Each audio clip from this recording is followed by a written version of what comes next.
Mesdames et messieurs, bonjour et bienvenue sur Avenir du Congo TV. Restez avec nous pour ne rien manquer de l'actualité locale et internationale. Le 11 février 2026 à Brazzaville, le président de la République, son Excellence Denis Sassou Nguesso, a reçu ce mercredi à sa résidence du plateau M. Sidi Ould, président de la Banque africaine de développement BAD, pour un entretien officiel. Le mouvement de la jeunesse pour le progrès de l'avenir MJPU a officiellement fait son entrée sur la scène publique le 9 février à Pointe-Noire à l'occasion de l'inauguration du grand marché d'Indji, en se positionnant comme une force de mobilisation destinée à soutenir le candidat de la majorité présidentielle, Denis Sassou Nguesso, en vue de l'élection prévue le 12 et 15 mars prochain. En séjour de travail à Brazzaville, une délégation du ministère de la Défense nationale et des anciens combattants de la RDC a tenu le 10 février une séance de travail avec le ministre congolais de la Défense nationale, Charles Richard Monjo, afin de renforcer leur compréhension commune des enjeux de défense et de sécurité dans un contexte stratégique marqué par la diversité et la complexité des menaces.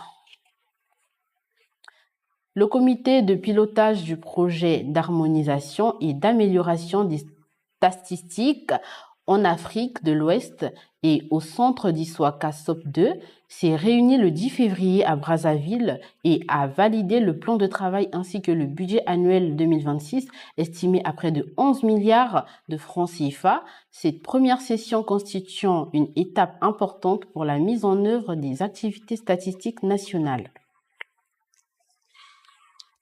À l'international, le cyclone tropical Gézani a frappé Madagascar en février 2026, causant d'importants dégâts matériels, des inondations, des coupures d'électricité, surtout dans l'est du pays. Le bilan provisoire fait état d'au moins une trentaine de morts, de nombreux blessés et des milliers de personnes déplacées, tandis que les autorités ont mobilisé les secours et déclaré l'état catastrophe national. Par ailleurs, un ferry transportant plus de 27 personnes a chaviré sur le Nil dans le nord du Soudan, provoquant la mort d'au moins 15 passagers dont les femmes et les enfants. Des survivants ont été secourus et les recherches se poursuivent dans un contexte de sécurité fluviale souvent insuffisante dans la région.